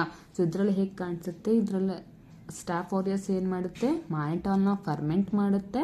So colonies ಹೇಗಪ್ಪ ಕಾಣಿಸುತ್ತೆ, that is surrounded by the yellow zone ಅಲ್ವಾ. So these are all the ಏನಿದೆಲ್ಲ cultural characteristics. So next ಏನು, biochemical reaction. Most important biochemical ರಿಯಾಕ್ಷನ್ನ first ಏನಪ್ಪ, it is a catalase positive. So biochemical reactions ಅಲ್ಲಿ ಏನು ಮಾಡ್ತೀವಿ, ಸೊ ಕೆಟಲಿಸ್ ಟೆಸ್ಟನ್ನು ಮಾಡ್ತೀವಿ. So most differentiating ಸ್ಟೆಪ್ಟೋಕಾಕಸ್ ಇರ್ತಾನೆ, ಸ್ಟೆಫೈಲೋಕಾಕಸ್ ಮತ್ತು ಸ್ಟೆಪ್ಟೋಕಾಕಸ್ನ ಡಿಫ್ರೆನ್ಶಿಯೇಟ್ ಹೇಗಪ್ಪ ಮಾಡ್ತಾರೆ ಅಂತಂದರೆ by the catalase test. So catalase test ಏನಂತಂದು ಬಯೋಕೆಮಿಕಲ್ ರಿಯಾಕ್ಷನ್ ಅಲ್ವಾ. ಸೊ ಇದರಲ್ಲಿ ಏನು ಮಾಡ್ತೀವಿ, in the case of staphylococcus aureus ಅಲ್ಲಿ ಏನಾಗುತ್ತೆ, so staph aureus is the catalase positive, where streptococcus is the catalase negative. So it is the main to differentiate between the staph ಮತ್ತು strep 2ನ differentiate ಮಾಡೋದಕ್ಕೆ catalase ಟೆಸ್ಟನ್ನು first perform ಮಾಡ್ತೀವಿ. So ಇದರಲ್ಲೇನು, so staph aureus is the catalase positive. So ಮತ್ತೇನಪ್ಪ, ಇದು ಎನ್ಸೈಮ್ಸನ್ನು ಕೂಡ ಪ್ರೊಡ್ಯೂಸ್ ಮಾಡುತ್ತೆ. ಯಾವ ಎನ್ಸೈಮ್ ಅದು? It produces a phosphatase. ಯಾವ enzyme produce ಮಾಡುತ್ತೆ? It produces the phosphatase and also it liquefies the gelatin. Biochemical reaction ಏನು? It is catalase positive, produces phosphatase and also liquefies the gelatin. And next ಏನಪ್ಪ, so characteristic feature of the staph aureus. So characteristic features ಏನಪ್ಪ ಅಂತಂದರೆ, again so ಕೋಆಗುಲೇಸ್ production ಮಾಡುತ್ತೆ, DNAsನ production ಮಾಡುತ್ತೆ, ಮ್ಯಾನಿಟೋಲ್ ಓದಿದ್ವಿ ತಾನೆ, ಮ್ಯಾನಿಟೋಲ್ salt ಅದರಲ್ಲಿ ಏನು ಮಾಡುತ್ತೆ? ಮ್ಯಾನಿಟೋಲ್ನ ಫರ್ಮೆಂಟ್ ಮಾಡುತ್ತೆ. That is the mannitol fermentation and also the beta haemolysis ತೋರಿಸುತ್ತಲ್ವಾ. ಕಲ್ಚರಲ್ ಕ್ಯಾರೆಕ್ಟರಿಸ್ಟಿಕ್ಸ್ ಅಲ್ಲಿ ಓದಿದ್ವಿ ತಾನೆ, ಬೀಟಾ ಹಿಮೋಲೈಸಿಸ್. ಬ್ಲಡ್ ಅಗಾರಲ್ಲಿ ಏನು ತೋರಿಸುತ್ತೆ? Beta haemolysis. ಸೊ ಅದೇ ನ್ಯೂಟ್ರಿಯೆಂಟ್ ಅಗಾರಲ್ಲಿ ಗೋಲ್ಡನ್ ಎಲ್ಲೋ ಪಿಗ್ಮೆಂಟನ್ನು ಪ್ರೊಡ್ಯೂಸ್ ಮಾಡುತ್ತೆ and also liquefies the gelatin and ಮಂಗೇನ್ biochemical reaction produces the phosphatase and ಇನ್ನೊಂದು ಏನಪ್ಪ ಅಂತಂದರೆ it reduces the tellurite. That is the tellurite reduction. So next move on to the virulence factors. Virulence factors of staph aureus ಅಲ್ವಾ. So ಯಾವುದಪ್ಪ virulence factors ಇದಾವೆ in the staph aureus ಅಂತಂದರೆ, first one cell wall. First virulence factor ಏನು? Cell wall. So and ಮತ್ತೆ ಯಾವುದಪ್ಪ? Toxins. Second one is the toxins, then third one enzymes. So these three are the virulence factors of staph aureus alva. So virulence factors of staph aureus adadu ಒಂದು cell wall, ಎರಡನೇದು toxins ಮತ್ತು ಮೂರನೇದು enzymes. So cell wall ಏನಕ್ಕೆ ma'am ಅಂತ ಕೇಳ್ಬೋದಲ್ವಾ. So what is the reason for the virulence factor? Cell wall ಏನಕ್ಕಪ್ಪ virulence factor ಆಯಿತು? ಏನಕ್ಕೆ? ಸೊ ಇದೇನು ಸ್ಟಾಫ್ ಆರಿಯಸ್ ಏನಪ್ಪ? ಗ್ರಾಮ್ ಪಾಸಿಟಿವ್ ತಾನೆ. ಸೊ ಗ್ರಾಮ್ ಸ್ಟೇನಿಂಗ್ ಮಾಡಿದಾಗ ಯಾವ ಕಲರ್ನ ಸ್ಟೇನ್ ತಗೊಳುತ್ತೆ? That is the violet or purple coloured ಸ್ಟೇನನ್ನು ತಗೊಳುತ್ತೆ ಅಲ್ವಾ. ಸೊ ಗ್ರಾಮ್ ಸ್ಟೇನ್ ಮಾಡಿದಾಗ ಈ ಗ್ರಾಮ್ ಪಾಸಿಟಿವ್ ಅಂತ ಅಂದರೆ ಯಾವ ಕಲರ್ನ ತಗೊಳುತ್ತೆ? ವಾಲೆಟ್ ಅಥವಾ ಪರ್ಪಲ್ ಕಲರ್. ಏನಕ್ಕೆ ಇದನ್ನ ಗ್ರಾಮ್ ಪಾಸಿಟಿವ್ ಅಂತ ಕರಿತೀವಿ? Because of the cell wall differentiation. So ಏನಿರುತ್ತೆ ಸೆಲ್ ವಾಲಲ್ಲಿ? ಪೆಪ್ಟಿಡೋಗ್ಲೈಕಾನ್ ಲೇಯರ್ ಇರುತ್ತೆ ಅಲ್ವಾ. ಪೆಪ್ಟಿಡೋಗ್ಲೈಕಾನ್ ಲೇಯರ್ ಏನಾಗಿರುತ್ತೆ? ಇದು ಥಿಕ್ ಆಗಿರುತ್ತಲ್ವಾ. ಸೊ ಈ ಪೆಪ್ಟಿಡೋಗ್ಲೈಕಾನ್ ಲೇಯರ್ ಹೇಗಿರುತ್ತೆ? ಥಿಕ್ ಆಗಿರುತ್ತೆ. ಸೊ ಇದು ಏನನ್ನ ಕ್ರಿಯೇಟ್ ಮಾಡುತ್ತಪ್ಪ ಅಂತಂದ್ರೆ, it will create an inflammatory reactions. Inflammatory reactions ಅನ್ನ ಕ್ರಿಯೇಟ್ ಮಾಡುತ್ತೆ. ಯಾವ್ದ್ರಿಂದ ಆಗ್ತಿರೋದು inflammatory reaction? Due to the cell wall ಅಲ್ವಾ. ಸೊ ಸೆಲ್ ವಾಲ್ ಏನಕ್ಕಪ್ಪ ವಿರುಲೆನ್ಸ್ ಫ್ಯಾಕ್ಟರ್ ಆಯಿತು? ಇದೊಂದು ಗ್ರಾಮ್ ಪಾಸಿಟಿವ್ ಅಲ್ವಾ, ಗ್ರಾಮ್ ಪಾಸಿಟಿವ್ ಕಾಕೈ ಅಲ್ವಾ. ಸೊ ಈ ಗ್ರಾಮ್ ಪಾಸಿಟಿವ್ ಕಾಕೈ ಅಂತಂದ್ರೆ ಸೆಲ್ ವಾಲಲ್ಲಿ ಏನಿರುತ್ತೆ? ಪೆಪ್ಟಿಡೋಗ್ಲೈಕಾನ್ ಲೇಯರ್ ಇರುತ್ತೆ. ಈ ಪೆಪ್ಟಿಡೋಗ್ಲೈಕಾನ್ ಲೇಯರ್ ಥಿಕ್ ಆಗಿರುತ್ತೆ. So it create an inflammatory ರಿಯಾಕ್ಷನ್ಸ್ನ ಕ್ರಿಯೇಟ್ ಮಾಡುತ್ತೆ. ಮತ್ತೇನಿರುತ್ತಪ್ಪ ಸೆಲ್ ವಾಲಲ್ಲಿ ಅಂತಂದ್ರೆ, ಸೆಲ್ ವಾಲಲ್ಲಿ ಪ್ರೋಟೀನ್ ಎ ಇರುತ್ತೆ. Cell wall consist of protein A. The cell wall of Staph aureus contains protein A. So ಈ A ಅಂತಂದ್ರೆ ಇನ್ನೊಂದು ನೆನ್ಪಿಟ್ಕೋಬಹುದು. ಏನಪ್ಪ ಅಂತಂದ್ರೆ ಆಂಟಿಫ್ಯಾಗೋಸೈಟಿಕ್. ಆಂಟಿಫ್ಯಾಗೋಸೈಟಿಕ್ ಅಂತಂದ್ರೆ ಏನು? ಫ್ಯಾಗೋಸೈಟೋಸಿಸ್ನ ಪ್ರಿವೆಂಟ್ ಮಾಡೋದು ಅಲ್ವಾ. ಸೊ ಬ್ಯಾಕ್ಟೀರಿಯಾನ ಏನು ಮಾಡುತ್ತಿದ್ದು? ಫ್ಯಾಗೋಸೈಟೋಸಿಸ್ ಇಂದ ಪ್ರೊಟೆಕ್ಟ್ ಮಾಡುತ್ತೆ. ಸೊ ದಿಸ್ ಎ ಏನಂತ ನೆನ್ಪಿಟ್ಕೋಬಹುದು? This A stands for anti-phagocytic and also anti-complementary and this also responsible for, and it is also role in the co-agglutination test. co-agglutination test ಈಸಿಯಾಗಿ ನೆನ್ಪಿಟ್ಕೋಬೋದಲ್ವಾ. ಸೊ ಏನಾಗುತ್ತೆ? Protein A ಅಲ್ವಾ. This A stands for ಅಂತಾನೆ ತಿಳ್ಕೊಳ್ಳಿ. This A stands for antiphagocytic, anti complementary and also the co-agglutination test. co-agglutination test. So ಈ co-agglutination test ಅಲ್ಲಿ ಏನಾಗುತ್ತಪ್ಪ? Antibody so ಆಂಟಿಬಾಡಿಲಿ ಎಫ್ ಸಿ ರೀಜನ್ ಮತ್ತೆ ಏನಿರುತ್ತೆ ಫ್ಯಾಬ್ ರೀಜನ್ ಇರುತ್ತೆ. ಫ್ಯಾಬ್ ಅಂದ್ರೆ ದಿಸ್ ಇಸ್ ಆಂಟಿಬಾಡಿ ಅಲ್ಲ, ಸೊ ಆಂಟಿಜೆನ್ ಬೈಂಡಿಂಗ್ ಸೈಟ್ ಅಲ್ವಾ, ಇದೇನಿದು ಆಂಟಿಜೆನ್ ಬೈಂಡಿಂಗ್ ಸೈಟ್. ಈ ಪ್ರೋಟೀನ್ ಏನ್ ಮಾಡುತ್ತೆ, ಈ ಎಫ್ ಸಿ ರೀಜನ್ಗೆ ಹೋಗಿ ಏನಾಗುತ್ತಪ್ಪ ಬೈಂಡ್ ಆಗುತ್ತೆ. ಈ ಪ್ರೋಟೀನ್ ಏನ್ ಮಾಡುತ್ತೆ, ಎಫ್ ಸಿ ರೀಜನ್ಗೆ ಹೋಗಿ ಬೈಂಡ್ ಆಗುತ್ತೆ. ಸೊ ಉಳ್ದಿರೋದು ಯಾವ್ದಿಲ್ಲ, Fab region, that is free ಆಗಿರುತ್ತೆ. ಇಲ್ಲೇನಾಗುತ್ತೆ, ಆಂಟಿಜೆನ್ ಬಂದು ಬೈಂಡ್ ಆಗುತ್ತೆ ಅಲ್ವಾ. ಸೊ ಏನು ಸೆಲ್ ವಾಲ್ ಅಲ್ಲಿ ಏನಿದೆ, ಪೆಪ್ಟಿಡೋಗ್ಲೈಕಾನ್ ಇದೆ, ಅದು ಥಿಕ್ ಲೇಯರ್ ಆಗಿದೆ. ಸೊ ಏನ್ ಕಾಸ್ ಮಾಡುತ್ತೆ, it will leads to the inflammatory reaction. So next this cell wall also contains the protein A. So protein A ಅಂತ ಅಂದ್ರೆ, ಸೊ ಇಟ್ ಹ್ಯಾಸ್ ಎ ಏನ್ ಮಾಡಬಹುದು, this stands for antiphagocytic, anti complementary and also the coagglutination test ಅಲ್ವಾ. So next move on to the toxins. So next virulence ಯಾವ್ದಪ್ಪ, virulence factor ಯಾವ್ದು, toxins. So first toxin ಯಾವ್ದಪ್ಪ ಅಂತಂದ್ರೆ haemolytic toxin. Haemolytic toxin, haemolytic toxin. So ಈ ಹೀಮೋಲೈಟಿಕ್ ಅಂತ ಅಂದ್ರೇನು, ಹೀಮೋ ಅಂತಂದ್ರೇನು related to blood ಅಂದ್ರೆ RBC ಅಲ್ವಾ. ಲೈಟಿಕ್ ಅಂತಂದ್ರೇನು ಲೈಸಿಸ್, ಇಲ್ಲಿ ಏನ್ ಮಾಡುತ್ತೆ RBCs ನ ಲೈಸ್ ಮಾಡುವಂತಹ ಟಾಕ್ಸಿನ್ ಅಲ್ವಾ. ಹೀಮೋಲೈಟಿಕ್, ಹೀಮೋ ಅಂತಂದ್ರೇನು ಬ್ಲಡ್ RBC, ಲೈಟಿಕ್ ಅಂತಂದ್ರೆ ಲೈಸ್ ಮಾಡುವಂಥದ್ದು, ಬ್ರೇಕ್ ಡೌನ್ ಮಾಡುವಂಥದ್ದು. ಸೊ RBCs ನ ಲೈಸ್ ಮಾಡುವಂತ ಟಾಕ್ಸಿನ್ ಇದು. ಸೊ ಈ ಹೀಮೋಲೈಟಿಕ್ ಟಾಕ್ಸಿನ್ಸ್ ಅಲ್ಲಿ ಡಿಫ್ರೆಂಟ್ ಏನಿದೆ ಟೈಪ್ಸ್ ಇದಾವೆ ಅಲ್ವಾ.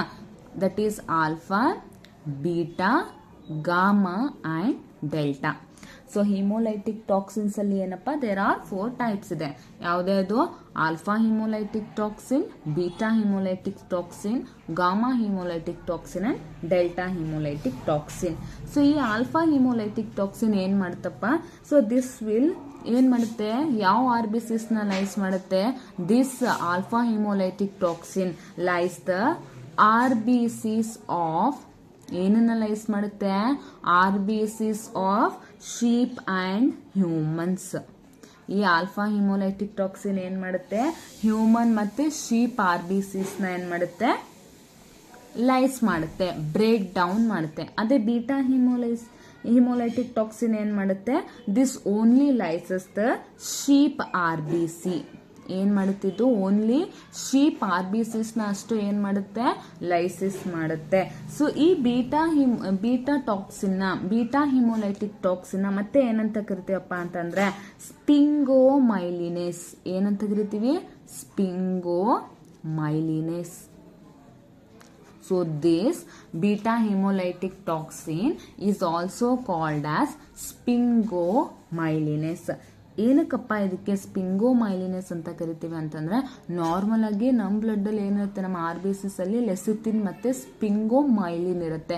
ಆದರೆ ಶೀಪ್ RBCs ಅಲ್ಲಿ ಏನಿರುತ್ತೆ, ಇನ್ಕ್ರೀಸ್ಡ್ ಅಮೌಂಟ್ ಆಫ್ ಸ್ಪಿಂಗೋಮೈಲಿನ್ ಇರುತ್ತೆ. ಅದಕ್ಕೋಸ್ಕರ ಇದನ್ನ ಸ್ಪಿಂಗೋಮೈಲಿನೇಸ್ ಅಂತ ಕರಿತೀವಿ. ಏನಂತ ಕರಿತೀವಿ, ಸ್ಪಿಂಗೋಮೈಲಿನೇಸ್ ಅಂತ ಕರಿತೀವಿ. ಸೊ ಆಲ್ಫಾ ಹಿಮೋಲೈಟಿಕ್ ಟಾಕ್ಸಿನ್ ಏನ್ ಮಾಡುತ್ತೆ, ದಟ್ RBCs ನ ಲೈಸ್ ಮಾಡುತ್ತೆ. ಯಾವ RBCs ನ ಲೈಸ್ ಮಾಡುತ್ತೆ, that is sheep and human RBCs ನ ಲೈಸ್ ಮಾಡುತ್ತೆ. So next is the beta haemolytic toxin. Beta haemolytic toxin that lyses the RBCs of sheep RBCs ನ ಲೈಸ್ ಮಾಡುತ್ತೆ. ಸೊ ಈ beta haemolytic toxin can also be called as sphingomyelinase. ಏನಕ್ಕಪ್ಪ sphingomyelinase ಅಂತ ಕರಿತೀವಿ, normal ಆಗಿ ನಮ್ಮ RBCs ಅಲ್ಲಿ ಏನಿರುತ್ತೆ, ಲೆಸಿಥಿನ್ ಮತ್ತೆ ಸ್ಪಿಂಗೋಮೈಲಿನ್ ಇರುತ್ತೆ. ಅದೇ ಶೀಪ್ RBCs ಅಲ್ಲಿ ಏನಾಗುತ್ತೆ, ಇನ್ಕ್ರೀಸ್ಡ್ ಅಮೌಂಟ್ ಆಫ್ ಸ್ಪಿಂಗೋಮೈಲಿನ್ ಇರುತ್ತೆ. ಅದಕ್ಕೋಸ್ಕರ ಇದನ್ನ ಸ್ಪಿಂಗೋಮೈಲಿನೇಸ್ ಅಂತ ಕರಿತೀವಿ. So next this beta haemolytic toxin ಏನ್ ಮಾಡುತ್ತಪ್ಪ ಅಂತಂದ್ರೆ, it exhibits the hot cold phenomenon. So this beta hemolytic toxin exhibits the hot cold phenomenon. ಏನಪ್ಪ ಇದು ಹಾಟ್ ಕೋಲ್ಡ್ ಫಿನಾಮಿನನ್ ಅಂತಂದ್ರೆ, ಲೈಸಿಸ್ ಆಗೋದು ಗೊತ್ತಿದೆ ಅಲ್ವಾ, ಲೈಸಿಸ್ ಆಗುತ್ತೆ. ಸೊ ಬೀಟಾ ಹಿಮೋಲೈಟಿಕ್ ಟಾಕ್ಸಿನ್ ಏನ್ ಮಾಡುತ್ತೆ, ಶೀಪ್ RBCs ನ ಲೈಸ್ ಮಾಡುತ್ತೆ. ಅದೇ ಹಾಟ್ ಕೋಲ್ಡ್ ಫಿನಾಮಿನಾ ಅಂತ ಅಂದ್ರೇನು, ವಾರ್ಮ್ ಟೆಂಪರೇಚರ್ ಕೂಡ ಏನ್ ಮಾಡುತ್ತೆ, ಆ ಶೀಪ್ RBCs ನ ಲೈಸ್ ಮಾಡುತ್ತೆ. ಆದ್ರೆ ಕೋಲ್ಡ್ ಕೋಲ್ಡ್ ಟೆಂಪರೇಚರ್ ಅಲ್ಲಿ ಏನ್ ಮಾಡುತ್ತೆ, ಇನ್ನೂ ಜಾಸ್ತಿ ಲೈಸನ್ನ ಮಾಡುತ್ತೆ, ಇನ್ಕ್ರೀಸಸ್ ದ ಲೈಸಿಸ್. ಅರ್ಥ ಆಗ್ತದ? ಮೋಸ್ಟ್ ಈಸಿಯೆಸ್ಟ್ ಏನು hot cold phenomenon. Hot cold phenomenon ಅಂತ ಅಂದ್ರೆ ಏನು? ಸೊ ಏನಾಗುತ್ತೆ, ಶೀಪ್ RBCs ನ ಲೈಸ್ ಮಾಡುತ್ತಲ್ವಾ, ಸೊ ಅದೇ ಹಾಟ್ ಟೆಂಪರೇಚರ್ ವಾರ್ಮ್ ಟೆಂಪರೇಚರ್ ಅಲ್ಲಿ ಏನ್ ಮಾಡುತ್ತೆ, ನಾರ್ಮಲ್ ಆಗಿ ಲೈಸಸ್ ಅನ್ನ ಮಾಡುತ್ತೆ. ಅದೇ ಕೋಲ್ಡ್ ಫಿನಾಮಿನಾ ಅಂತಂದ್ರೆ ಕೋಲ್ಡ್ ಅಂತ ಅಂದ್ರೆ ಇವನ್ ಇಂದ ಕೋಲ್ಡ್ ಟೆಂಪರೇಚರ್ ಕೂಡ ಏನ್ ಮಾಡುತ್ತೆ, ಇನ್ ಲೈಸಸ್ ಅನ್ನ ಇನ್ಕ್ರೀಸ್ ಮಾಡುತ್ತೆ. So this is the hot cold phenomena. So ಮತ್ತೇನಪ್ಪ ಮೋಸ್ಟ್ ಇಂಟ್ರೆಸ್ಟಿಂಗ್ ಏನ್ ಹೇಳ್ಬಹುದು ಅಂತ ಅಂದ್ರೆ, ಸೊ ನಾರ್ಮಲ್ ಆಗಿ ಏನನ್ನ ಕಾಸ್ ಮಾಡುತ್ತೆ, staph aureus, that is the food poisoning ಅಲ್ವಾ, ಫುಡ್ ಪಾಯ್ಸನ್ ಅನ್ನ ಕಾಸ್ ಮಾಡುತ್ತೆ. ಈಗ ಫುಡ್ ಪಾಯ್ಸನ್ ಅನ್ನ ಕಾಸ್ ಮಾಡ್ತಾ ಇದೆ ಅಂತಂದ್ರೆ ಹೇಗೆ ಹೇಳ್ತೀರಾ? So it is related to the stomach ಅಲ್ವಾ, ಸೊ ಡೈಜೆಸ್ಟಿವ್ ಸಿಸ್ಟಮ್ಗೆ ರಿಲೇಟೆಡ್ ಆಗಿದೆ ಅಲ್ವಾ. ಸೊ ಈಗ ಫುಡ್ ಪಾಯ್ಸನಿಂಗ್ ಕಾಸ್ ಆಗಿದೆಪ್ಪ ಅಂತಂದ್ರೆ it leads to the vomiting and diarrhoea ಅಲ್ವಾ. ಫುಡ್ ಪಾಯ್ಸನಿಂಗ್ ಆದ್ರೆ ಏನಾಗುತ್ತೆ, ನಾರ್ಮಲ್ ಆಗಿ ನೋಡಿದ್ರೆ ತಾನೆ, ಸೊ ವಾಮಿಟಿಂಗ್ ಮತ್ತೆ ಡಯೇರಿಯಾ ಕಾಸ್ ಆಗುತ್ತೆ. ಈಗ ವಾಮಿಟಿಂಗ್ ಮತ್ತೆ ಡಯೇರಿಯಾ ಕಾಸ್ ಆಗ್ತಾ ಇದೆ ಅಂತಂದ್ರೆ ಮೇನ್ ಆಗಿ ಡೈಜೆಸ್ಟಿವ್ ಸಿಸ್ಟಮ್ಗೆ ಇದು ಇನ್ಫೆಕ್ಷನ್ ಕಾಸ್ ಮಾಡಿದೆ ಅಲ್ವಾ, ಫುಡ್ ಪಾಯ್ಸನಿಂಗ್. ಸೊ ಎಷ್ಟಪ್ಪ incubation period of staph aureus ಎಷ್ಟು? 1 to 6 hours. So incubation period of staph aureus ಅಂತಂದ್ರೆ ನಿಮ್ ಮೈಂಡಿಗೆ ಬರೋದೇ ಒಂದೇ, ಏನಪ್ಪ 2 things ಬರ್ಬೋದು. ಸೊ ಏನ್ ಹೇಳ್ಬೋದು, so in case of 1 to 6 hours incubation ಇರುವಂತದ್ದು 2 ಆರ್ಗ್ಯಾನಿಸಮ್ಸ್. ಅರ್ಥ ಆಗ್ತಿರ್ತಾನೆ? ಸೊ ಏನು 1 to 6 hours ಇನ್ಕ್ಯುಬೇಷನ್ ಪೀರಿಯಡ್ ಇರೋದು 2 ಆರ್ಗ್ಯಾನಿಸಮ್ಸ್ ಅಲ್ಲಿ. ಅದ್ಯಾವುದು? ಒಂದು ಸ್ಟಾಫ್ ಆರಿಯಸ್ ಅಲ್ವಾ, ಈಗ ಗೊತ್ತಿರ್ತಾನೆ ಸ್ಟಾಫ್ ಆರಿಯಸ್. ಇನ್ನೊಂದು ಯಾವ್ದಪ್ಪ? Bacillus cereus. ಒಂದ್ಯಾವುದು ಸ್ಟಾಫ್ ಆರಿಯಸ್, ಇನ್ನೊಂದು ಯಾವುದು ಬ್ಯಾಸಿಲಸ್ ಸೀರಸ್. ಸೊ ಈ 2 ಆರ್ಗ್ಯಾನಿಸಮ್ಸ್ ಅಲ್ಲಿ ಏನಾಗುತ್ತೆ, 1 to 6 hours ಇನ್ಕ್ಯುಬೇಷನ್ ಪೀರಿಯಡ್ ತಗೊಳುತ್ತೆ. ಸೊ ಇದು ಏನಕ್ಕಪ್ಪ ಆಗುತ್ತೆ? ಸೊ ಸ್ಟಾಫ್ ಆರಿಯಸ್ ಏನಕ್ಕೆ ಕಾಸ್ ಆಗುತ್ತೆ, ಇದರಲ್ಲಿ ಏನಕ್ಕೆ ಫುಡ್ ಪಾಯ್ಸನಿಂಗ್ ಕಾಸ್ ಆಗುತ್ತಲ್ವಾ, ಏನಕ್ಕೆ? Due to the injection of contaminated food. ಯಾವ ಫುಡ್ ಇಂದ? That is the milk product ಆಗಿರ್ಬೋದು, ಅಥವಾ ಪೋಲ್ಟ್ರಿ ಪ್ರಾಡಕ್ಟ್ಸ್ ಆಗಿರ್ಬೋದು, ಅಥವಾ ಬೇಕರಿ ಪ್ರಾಡಕ್ಟ್ಸ್ ಆಗಿರ್ಬೋದು. ಇದರಿಂದ ಏನಾಗುತ್ತೆ, ಸ್ಟಾಫ್ ಆರಿಯಸ್ ಇನ್ಫೆಕ್ಷನ್ ಕಾಸ್ ಮಾಡುತ್ತೆ. ಸೊ ಅದೇ ಬ್ಯಾಸಿಲಸ್ ಸೀರಸ್, ಅದೇ ಬ್ಯಾಸಿಲಸ್ ಸೀರಸ್ ಯಾವ ಫುಡ್ ಅನ್ನ ಕನ್ಸ್ಯೂಮ್ ಮಾಡೋದ್ರಿಂದ ಅಂದ್ರೆ not only with the consumption, contaminate ಆಗೋದ್ರಿಂದ ಅಲ್ವಾ. ಸೊ ಅಂತ ಫುಡ್ ಕಂಟಾಮಿನೇಟೆಡ್ ಆಗಿದ್ರೆ ಏನಾಗುತ್ತೆ, ಬ್ಯಾಸಿಲಸ್ ಸೀರಸ್ ಆರ್ಗ್ಯಾನಿಸಮ್ಸ್ ಬಾಡಿ ಒಳಗೆ ಹೋಗಿ ಇನ್ಫೆಕ್ಷನ್ ಕಾಸ್ ಮಾಡುತ್ತೆ. ಸೊ ಈಗ ಯಾವ್ದಪ್ಪ ಅಂತಂದ್ರೆ ಇಲ್ಲಿ ಏನಿದೆ, ಸಿ ತಾನೆ. So C for which food? ಜಾಸ್ತಿ ತಿಂದ್ರೆ ತಾನೆ gobi, panipuri, Chinese food, noodles ಅಲ್ವಾ.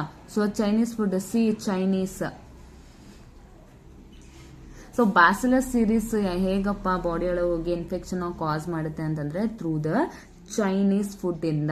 ಈ ಆರ್ಗ್ಯಾನಿಸಮ್ ಏನ್ ಮಾಡುತ್ತೆ, ಇದರಲ್ಲೂ ಕೂಡ 2 types ಇದೆ. ಒಂದು ವಾಮಿಟಿಂಗ್ ನ ಕಾಸ್ ಮಾಡುವಂತ ಸ್ಪೀಶೀಸ್, ಇನ್ನೊಂದು ಡಯೇರಿಯಾನ ಕಾಸ್ ಮಾಡುವಂತ ಸ್ಪೀಶೀಸ್. ಅದು ಲೆಟರ್ ಯಾವಾಗಾದ್ರೂ ವಿಡಿಯೋ ಮಾಡಿ ಹೇಳ್ತೇನೆ. So bacillus cereus due to the Chinese food ಅನ್ನ ಕನ್ಸಂಪ್ಷನ್ ಮಾಡೋದ್ರಿಂದ ಏನಾಗುತ್ತೆ, ಇನ್ಫೆಕ್ಷನ್ ಕಾಸ್ ಆಗುತ್ತೆ. ಸೊ ಅದೇ ಇದೇನ್ ಮಾಡುತ್ತಪ್ಪ, 2 ಆರ್ಗ್ಯಾನಿಸಮ್ಸ್ ಹೇಗೆ ವಾಮಿಟಿಂಗ್ ನ ಕಾಸ್ ಮಾಡುತ್ತೆ ಅಂತ ಅಂದ್ರೆ, so these 2 causes the vomiting cause ಮಾಡುತ್ತಾನೆ. ಯಾವ ಟೈಮಿಗೆ? With the incubation period of 1 to 6 hours ಅಲ್ಲಿ ಏನ್ ಮಾಡುತ್ತೆ, ವಾಮಿಟಿಂಗ್ ನ ಕಾಸ್ ಮಾಡುತ್ತೆ. ಏನಕ್ಕಪ್ಪ ಅಂತಂದ್ರೆ these 2 organisms acts on the Vegas nerve. Vegas nerve ಇರ್ತಾನೆ, ಸೊ ವೆಗಸ್ ನರ್ವ್ ಮೇಲೆ ಆಕ್ಟ್ ಮಾಡಿ ಏನ್ ಮಾಡುತ್ತೆ, ಸ್ಟಿಮ್ಯುಲೇಟ್ ವಾಮಿಟಿಂಗ್ ನ ಸ್ಟಿಮ್ಯುಲೇಟ್ ಮಾಡುತ್ತೆ, stimulate the vomiting. So 2 organisms ಏನ್ ಮಾಡುತ್ತೆ, ವೆಗಸ್ ನರ್ವ್ಸ್ ಮೇಲೆ ಆಕ್ಟ್ ಮಾಡಿ ವಾಮಿಟಿಂಗ್ ನ ಸ್ಟಿಮ್ಯುಲೇಟ್ ಮಾಡುತ್ತೆ. ಅರ್ಥ ಆಗ್ತದಲ್ಲ. So 1 to 6 hour incubation period ಅಂತ ಅಂದ್ರೆ 2 ಆರ್ಗ್ಯಾನಿಸಮ್ಸ್ ಯಾವುದು, ಒಂದು ಸ್ಟಾಫ್ ಆರಿಯಸ್ ಮತ್ತೆ ಬ್ಯಾಸಿಲಸ್ ಸೀರಸ್. ಸ್ಟಾಫ್ ಆರಿಯಸ್ ಏನಕ್ಕೆ? Due to the contaminable products ಮತ್ತೆ ಪೋಲ್ಟ್ರಿ ಪ್ರಾಡಕ್ಟ್ಸ್, ಬೇಕರಿ ಪ್ರಾಡಕ್ಟ್ಸ್ ಇಂದ ಕಾಸ್ ಆಗುತ್ತೆ. ಅದೇ ಬ್ಯಾಸಿಲಸ್ ಸೀರೀಸ್ ಸಿ ಅಂತ ಇದ್ದಾನೆ, C that is stands for Chinese food. Chinese food ತಿನ್ನೋದ್ರಿಂದ ಏನಾಗುತ್ತೆ, ಸೊ ಇದರಲ್ಲೂ ಕೂಡ ವಾಮಿಟಿಂಗ್ ಕಾಸ್ ಆಗುತ್ತೆ with in the 1 to 6 hours of incubation period. ಏನಕ್ಕಪ್ಪ ಅಂತಂದ್ರೆ ಸೊ 2 ಆರ್ಗ್ಯಾನಿಸಮ್ಸ್ ಏನ್ ಮಾಡುತ್ತೆ, ವೆಗಸ್ ನರ್ವ್ ಮೇಲೆ ಆಕ್ಟ್ ಮಾಡುತ್ತೆ and stimulates the vomiting. Vomiting ನ ಏನ್ ಮಾಡುತ್ತೆ, ಸ್ಟಿಮ್ಯುಲೇಟ್ ಮಾಡುತ್ತೆ. ಸೊ ನೆಕ್ಸ್ಟ್ ಯಾವ್ದು ಉಳಿದಿದೆ, ಗಾಮಾ ಮತ್ತೆ ಡೆಲ್ಟಾ ಟಾಕ್ಸಿನ್ ಅಲ್ವಾ. ಗಾಮಾ ಮತ್ತೆ ಡೆಲ್ಟಾ ಟಾಕ್ಸಿನ್ ಏನ್ ಮಾಡುತ್ತಪ್ಪ ಅಂತಂದ್ರೆ it both lyse the RBCs of sheep and humans. So ಈ ಗಾಮಾ ಮತ್ತೆ ಡೆಲ್ಟಾ ಹಿಮೋಲೈಟಿಕ್ ಟಾಕ್ಸಿನ್ ಏನ್ ಮಾಡುತ್ತೆ, ಶೀಪ್ ಮತ್ತೆ ಹ್ಯೂಮನ್ ಆರ್ಬಿಸಿಸ್ ನ ಲೈಸ್ ಮಾಡುತ್ತೆ. So next move on to the second toxin. ಯಾವ್ದು? ಎಂಟೆರೋಟಾಕ್ಸಿನ್. ಸೊ ಫಸ್ಟ್ ಯಾವುದು ಹಿಮೋಲೈಟಿಕ್ ಟಾಕ್ಸಿನ್, ಸೆಕೆಂಡ್ ಒನ್ ಯಾವುದು enterotoxin. So this entero related to the something stomach ಅಲ್ವಾ, ಆರ್ ಡೈಜೆಸ್ಟಿವ್ ಸಿಸ್ಟಮ್. ಎಂಟೆರೋ ಅಲ್ವಾ. So ಹಾಗಾದ್ರೆ ಏನ್ cause ಮಾಡುತ್ತೆ? This enterotoxin is responsible for the food poisoning. This enterotoxin is responsible for what? That is the food poisoning ಗೆ responsible ಆಗಿರುತ್ತೆ, and it is a heat stable. So this enterotoxin is causes really responsible for the food poison ಗೆ responsible ಆಗಿರುತ್ತೆ, and it is heat stable. ಇದರಲ್ಲೂ ಕೂಡ types ಇದೆಯಪ್ಪ. ಯಾವ types ಅಂತ ಅಂದ್ರೆ, ಸೊ ಎಂಟೆರೋಟಾಕ್ಸಿನ್ ಟೈಪ್ಸ್ ಯಾವುದು? That is from A to I ಅಂದ್ರೆ ಎಂಟೆರೋಟಾಕ್ಸಿನ್ A, ಎಂಟೆರೋಟಾಕ್ಸಿನ್ B, ಎಂಟೆರೋಟಾಕ್ಸಿನ್ C. ಎಲ್ಲಿಂದ A to I ವರೆಗೂ ಇರುತ್ತೆ, except but there is no F. ಈ F ಇರೋದಿಲ್ಲ, ನೆನ್ಪಿಟ್ಕೊಳ್ಳಿ. ಯಾಕಿರೋದಿಲ್ಲ ನೆಕ್ಸ್ಟ್ ಹೇಳ್ತೇನೆ. ಸೊ ಈ ಎಂಟೆರೋಟಾಕ್ಸಿನ್ ಏನನ್ನ ಕಾಸ್ ಮಾಡುತ್ತೆ? ಫುಡ್ ಪಾಯ್ಸನ್ ಕಾಸ್ ಮಾಡುತ್ತೆ, and it is heat stable. So there are different types of enterotoxin types ಇದೆ. ಯಾವ್ದಪ್ಪ ಅಂತಂದ್ರೆ A to I ಅಂತಂದ್ರೆ enterotoxin A, enterotoxin B, like that. So A to I ಇರುತ್ತೆ, ಆದರೆ F ಮಾತ್ರ ಇರೋದಿಲ್ಲ. ಅರ್ಥ ಆಗ್ತದೆ? F ಇರೋದಿಲ್ಲ. ಸೊ ನೆಕ್ಸ್ಟ್ ಅಂಡ್ ಆಲ್ಸೋ ಬೇರೆ ಟೈಪ್ಸ್ ಇದೆ. ಯಾವ್ದಪ್ಪ ಅಂತಂದ್ರೆ ಫ್ರಮ್ R to T ಮತ್ತೆ V. So these are the type of the enterotoxin ಅಂತ ಆಗ್ತದಲ್ವಾ. ಸೊ ಎಂಟೆರೋಟಾಕ್ಸಿನ್ ಏನು responsible for the food poisoning, and it is a heat stable. So types of enterotoxin ಯಾವುದು? A to I, that is enterotoxin A, enterotoxin B, enterotoxins like that from to the I. And ಮತ್ತೆ ಅದು F ಇರೋದಿಲ್ಲ, ನೆನ್ಪಿಟ್ಕೊಳ್ಳಿ, F ಇರೋದಿಲ್ಲ. So R to T and V. So these types of the enterotoxins. So next on to the next toxin ಯಾವ್ದಪ್ಪ? TSS toxin. So most important TSST ಅಂತ exam ಅಲ್ಲಿ ಕೇಳಿದ್ರೆ ಏನ್ ಬರೀತೀರಾ? ಗೊತ್ತೇ ಇಲ್ಲ ಅಂತೀರಾ? ಅಲ್ಲ. ಸೊ TSST ಅಂತಂದ್ರೇನು? ಟಾಕ್ಸಿಕ್ ಶಾಕ್ ಸಿಂಡ್ರೋಮ್ ಟಾಕ್ಸಿನ್ ಅಂತ ಅಲ್ವಾ. TSST ಅಂತಂದ್ರೇನು? Toxic shock syndrome toxin. ಹೆಸರಲ್ಲೇ ಇದೆ ಅಲ್ವಾ. So it is responsible for the toxic shock syndrome. It is responsible for toxic shock syndrome. ಇಲ್ಲಿ F ಬಿಟ್ಟೋಗಿತ್ತಾನೆ, ಈ F, this F is the TSS toxin. So this F is the TSS toxin. So ಈ TSS toxin ಏನಪ್ಪಾ ಅಂತಂದ್ರೆ, it is A super antigen. It is A super antigen. TSST toxin is responsible for the toxic shock syndrome, and the TSS toxin yado, that is the type F. So it is a super antigen. So innondu yavudappa antandre epidermolytic toxin. Last one, epidermolytic toxin, epidermolytic or exfoliative toxin. Exfoliative ಅಂತಂದ್ರೆ removing of the skin ಅಲ್ವಾ. Skin ಏನಾಗುತ್ತೆ? Remove ಆಗುವಂಥದ್ದು. Epidermolytic or the exfoliative toxin, and this causes the scalded skin syndrome. This causes the scalded skin syndrome. ಏನನ್ನ cause ಮಾಡುತ್ತೆ? Scalded skin syndrome ಅನ್ನ cause ಮಾಡುತ್ತೆ. So this is all about ಏನು? Toxins. ಯಾವ್ದು? Haemolytic toxin, enterotoxin, TSST toxin and epidermolytic toxin. So next move on to the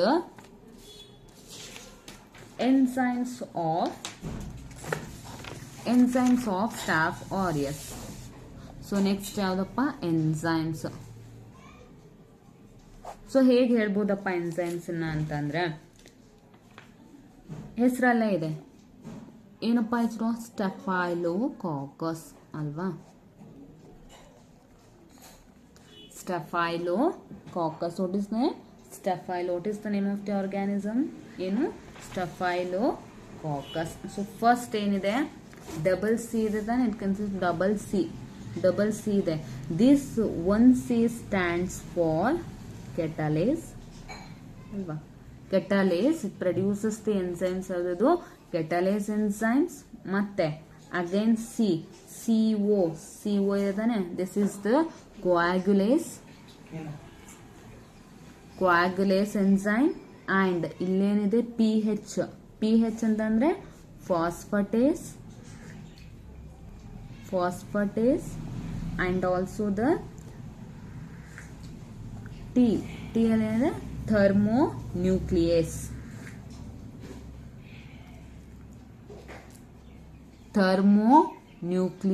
enzyme. Nucleus ಅಂತಂದ್ರೆ ಏನಿಗೆ ನೆನಪಿಗೆ ಬರಬೇಕು DNase ಅಲ್ವಾ.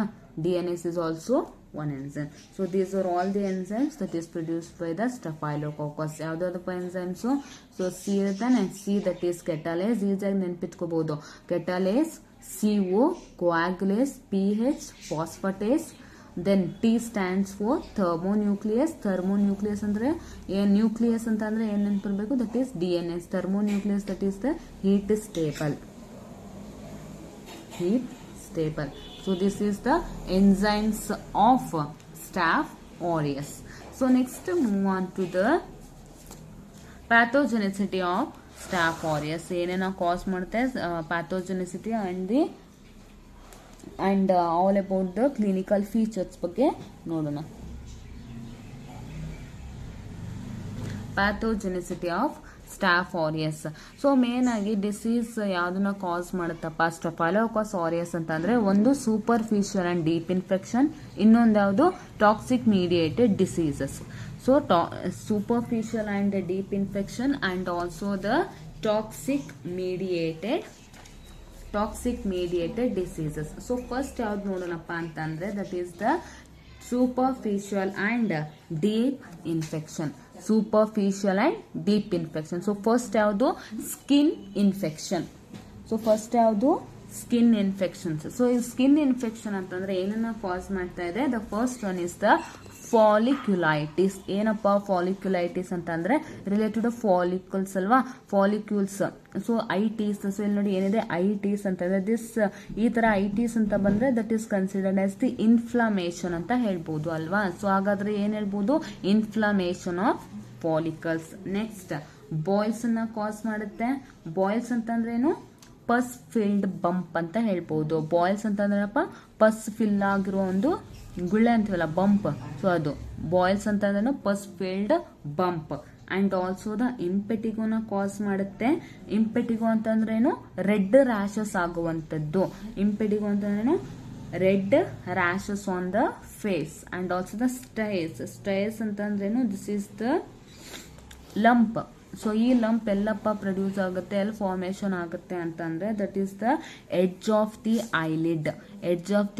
ಗೆ ಏನಾಗುತ್ತೆ? ಇದು ಲಂಪ್. ಇದು ವೆರಿ ಪೇನ್ಫುಲ್ ಆಗಿರುತ್ತೆ. This is styes. And wound ಅಂದ್ರೆ ಗೊತ್ತಿರಲ್ಲ, ಗಾಯ. And also the bone infections. So first skin infections, folliculitis that is the inflammation of follicles. Boils ಅಂತ ಅಂದ್ರೆ that is a pus filled bump ಅಲ್ವಾ. And also the impetigo ಅಂತಂದ್ರೆ red rashes ಆಗುವಂತದ್ದು. ಮತ್ತೆ styes is the painful. It is also a painful lump. ಎಲ್ಲಪ್ಪ formation ಆಗುತ್ತೆ ಅಂತಂದ್ರೆ near the edge of the eyelid, wound and burn infections. So next respiratory infections ಯಾವ್ದಾದ್ರು cause ಮಾಡುತ್ತೆ? That is tonsillitis, itis, ಮತ್ತೆ again inflammation of the tonsils, pharyngitis, sinusitis, otitis media ಅಂತಂದ್ರೇನು? That is the mid ear infection and lung abscess ಅಂತಂದ್ರೇನು? Lung ಅಲ್ಲಿ pus formation ಆಗುವಂತದ್ದು. So respiratory infections ಅಲ್ಲಿ ಏನೇನು cause ಮಾಡುತ್ತೆ? That is tonsillitis, pharyngitis, sinusitis, otitis media and lung abscess. Next CNS infection. CNS ಅಂತಂದ್ರೆ central nervous system infection ಕೂಡ cause ಮಾಡುತ್ತೆ. ಯಾವ್ದು? Meningitis and brain abscess. Meningitis ಅಂದ್ರೆ ಲೇಯರ್ ಆಫ್ ಬ್ರೈನ್ ಮೆನಿಂಜಸ್, ಅದನ್ನ inflammation cause ಮಾಡುತ್ತೆ. So that is meningitis and brain abscess. And also ಇನ್ನೊಂದೇನಪ್ಪ? Endovascular infection ಕೂಡ cause ಮಾಡುತ್ತೆ. ಎಂಡೋವ್ಯಾಸ್ಕ್ಯುಲರ್ ಇನ್ಫೆಕ್ಷನ್ ಅಲ್ಲಿ ಯಾವ ಇನ್ಫೆಕ್ಷನ್ ಕಾಸ್ ಮಾಡುತ್ತೆ? ದಟ್ ಈಸ್ ಬ್ಯಾಕ್ಟೀರಿಯಮಿಯಾ ಅಂತಂದ್ರೇನು? ಬ್ಯಾಕ್ಟೀರಿಯಮಿಯಾ ಅಂತಂದ್ರೇನು? ಸೊ ಏನದು? ಬ್ಯಾಕ್ಟೀರಿಯಾ. ಮಿಯಾ ಅಂತಂದ್ರೆ blood, presence of bacteria in the blood. Bacteremia ಅಂತಂದ್ರೇನು? Presence of bacteria in blood and the septicemia. Septicemia ಅಂತಂದ್ರೆ ಮಿಯಾ ಅಂತಂದ್ರೆ ಬ್ಲಡ್ ಅಲ್ವಾ. So septic matters present in the blood. Septicemia ಅಂತಂದ್ರೆ ಏನು, presence of septic matters in the blood. And also the pyemia and endocarditis. Endocarditis ಮತ್ತೆ pericarditis ಏನು, so ಎಂಡೋಕಾರ್ಡಿಟಿಸ್ again inflammation ಇದೆ ಅಲ್ವಾ, ಐಟಿಸ್ ಇದೆ. So inflammation, so it is inflammation of the heart valve. Endocarditis inflammation of the heart wall. And also pericarditis layer ಇರುತ್ತಲ್ವಾ, pericardium layer, heart ಅಲ್ಲಿ pericardium layer ಇರ್ತಾನೆ. So that inflammation of the pericardium is called pericarditis. ಇದೆಲ್ಲ ಏನಿದು superficial ಮತ್ತೆ deep infection. ಯಾವ್ದಾದ್ರು ಒಂದು skin infection, respiratory infection, CNS infection ಮತ್ತೆ endovascular infection. Endovascular infections ma'am ಎಷ್ಟು ಹೇಗಪ್ಪ ನೆನ್ಪಿಟ್ಕೊಳ್ಳೋದು ಅಂತ ಅಂದ್ರೆ, ಸೊ ಅದಕ್ಕೂ ಒಂದು ಮೋಸ್ಟ್ ಈಸಿಯೆಸ್ಟ್ ಟ್ರಿಕ್ ಹೇಳ್ಕೊಡ್ತೀನಿ. ಯಾವ್ದಪ್ಪ ಅದು, ಸೊ ಹೇಗಪ್ಪ ನಾವು ಕ್ಲಿನಿಕಲ್ ಫೀಚರ್ಸ್ನ ನೆನ್ಪಿಟ್ಕೋಬಹುದು ಅಂತಂದ್ರೆ ಬೈ ದ ಸಿನಾಮ್ಸ್. ಹೇಗೆ ಸಾಫ್ಟ್ ಪೇನ್ಸ್, ಈಗ ನೆನ್ಪಿಟ್ಕೋಬಹುದಲ್ವಾ, ಸಾಫ್ಟ್ ಪೇನ್ಸ್ ಅಂತ ನೆನ್ಪಿಟ್ಕೋಬಹುದಲ್ವಾ. ಸೊ ಹೇಗೆ this S stands for the ಏನ್ ಹೇಳ್ಬೋದು, ಸ್ಕಿನ್ ಇನ್ಫೆಕ್ಷನ್ ಅಂತ ಹೇಳ್ಬೋದಾ. ಸೊ ಇಷ್ಟೆಲ್ಲ ನೆನ್ಪಿಟ್ಕೊಳಕ್ ಆಗಲ್ಲಪ್ಪ ನಮಗೆ ಅಂತ ಅಂದ್ರೆ, ಸೊ ಸಿಂಪಲ್ ಆಗಿ ಸಾಫ್ಟ್ ಪೇನ್ಸ್ ಟ್ರಿಕ್ ಇದೆ. ಸೊ ಇದನ್ನ ನೆನ್ಪಿಟ್ಕೊಂಡು ಆರಾಮಾಗಿ ಬರಿಬಹುದು. So skin infection. So O ಅಂತಂದ್ರೆ this O stands for the ಆಸ್ಟಿಯೋಮೈಲಿಟಿಸ್.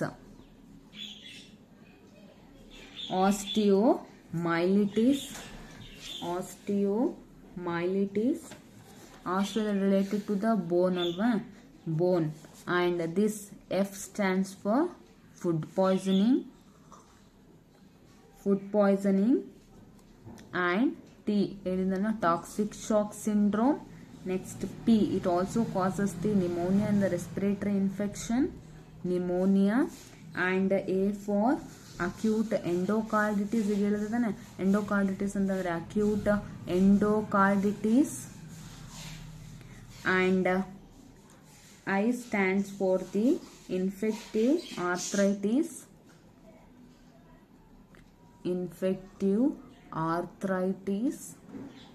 And also N stands for necrotizing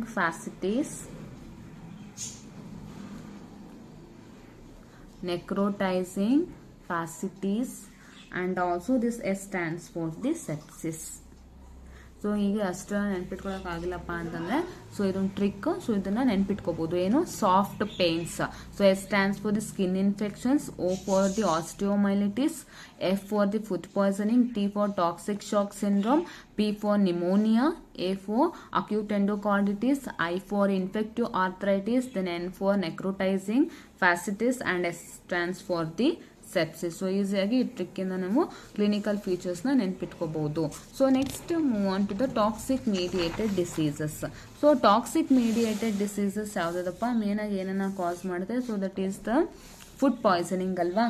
so food poisoning ಹೇಗಪ್ಪ ಕಾಸ್ ಆಗುತ್ತೆ, ಯಾವ್ದಾದ್ರು ಕಂಟ್ಯಾಮಿನೇಟೆಡ್ ಫುಡ್ ಅನ್ನ ತಗೊಂಡಾಗ ಅಲ್ವಾ. ಯಾವ್ದಾದ್ರು ಕಂಟ್ಯಾಮಿನೇಟೆಡ್ ಫುಡ್ ಅನ್ನ ಕನ್ಸ್ಯೂಮ್ ಮಾಡಿದಾಗ ಏನಾಗುತ್ತೆ, ಫುಡ್ ಪಾಯ್ಸನಿಂಗ್ ಕಾಸ್ ಆಗುತ್ತೆ.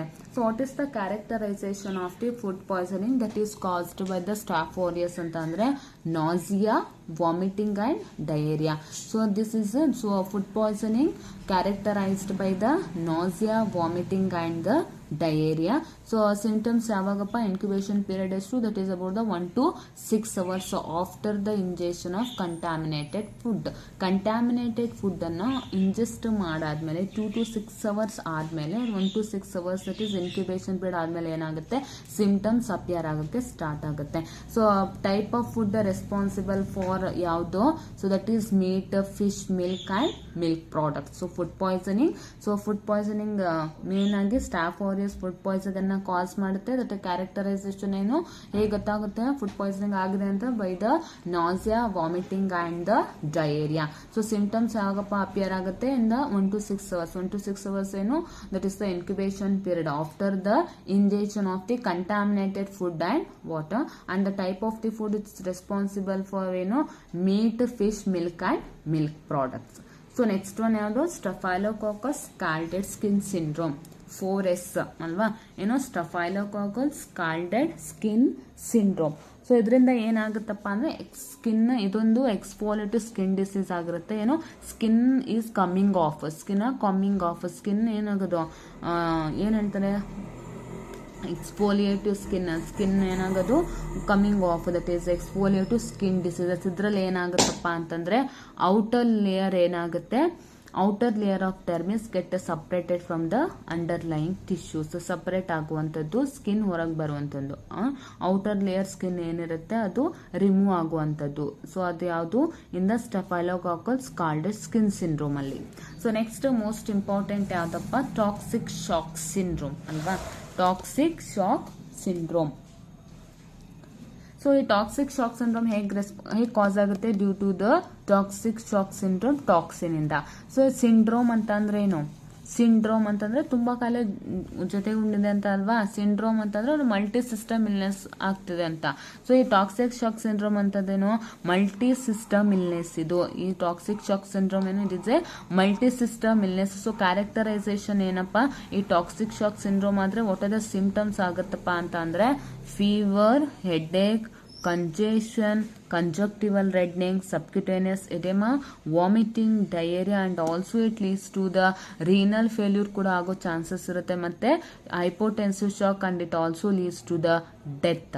So toxic shock syndrome 3 marks ಕೇಳ್ಬೋದು, ಮೋಸ್ಟ್ ಇಂಪಾರ್ಟೆಂಟ್, ಇದನ್ನ ನೋಟ್ ಮಾಡ್ಕೊಳ್ಳಿ. ಸೊ ಏನಪ್ಪ ಟಾಕ್ಸಿಕ್ ಶಾಕ್ ಸಿಂಡ್ರೋಮ್ ಏನು, it is a multi system illness that is characterized by the fever, headache, congestion, conjunctival reddening, edema, vomiting, diarrhea, and also it leads to the acute renal failure, shock, and also it leads to the death also.